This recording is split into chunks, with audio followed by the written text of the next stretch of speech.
In our Hot in Hollywood report this morning, one of the most acclaimed science fiction novels of all time comes to life for 3 nights on Syfy. Aliens have taken over Earth in Arthur C. Clarke's Childhood's End. And here with more of the stars, Charles Dance and Mike Vogel. Gentlemen, how are you?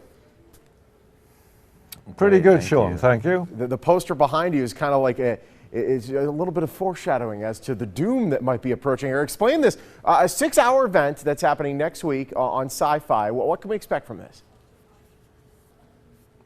You can expect a really wonderful piece of television. Oh. Yeah, it's an adaptation, as you say, of the classic piece of science fiction by Arthur C. Clarke, and we've worked with an adaptation by Matthew Graham, and it's really, really good. And I've seen 1.5 bits of the 3 hours, and I can't say this for everything that I've been associated with, but I'm very pleased to have done this. I think it's pretty good. I love that. It's pretty good. The other stuff, I don't even know who made that stuff, but this is fantastic. Let's talk about this is based on an acclaimed novel. Explain your characters. Who do each of you play? I play a character called Karelin, who is in effect the supervisor for Earth. And I am an overlord, which we're an alien species. And we have come to Earth to supervise things because human beings have basically messed everything up. Yep. In a variety of ways, from wars to famine to economic crises and so on. And remember that Arthur C. Clarke wrote this in 1954 about a future world. Well, we are his future world in 2015, and guess what? We have warfare, we have economic crises, we have lunatic politicians you wouldn't trust to walk your dog. And so we need a kind of supervisor, and I fulfill that role in this epic piece of television.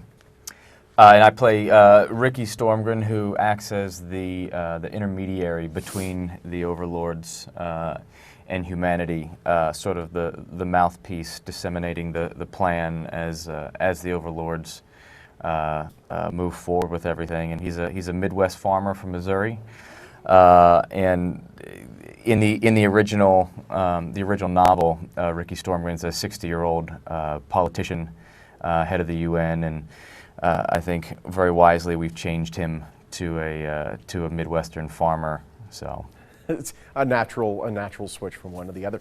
It really is kind of a downer, kind of when you think about it. The fact that back in the 50s, this is what he kind of saw coming, and we almost have it. It's kind of like 1984, kind of saw what we have now too. It's a little creepy. Yeah, it is. Yeah. So how did you two get involved with the project? I was sent the script, offered an enormous amount of money, and I lie. And this is something that I've never done before. This is a classic piece of science fiction. I've never been a fan of sci-fi. Not because I have anything against it, it just hasn't come my way. Yeah.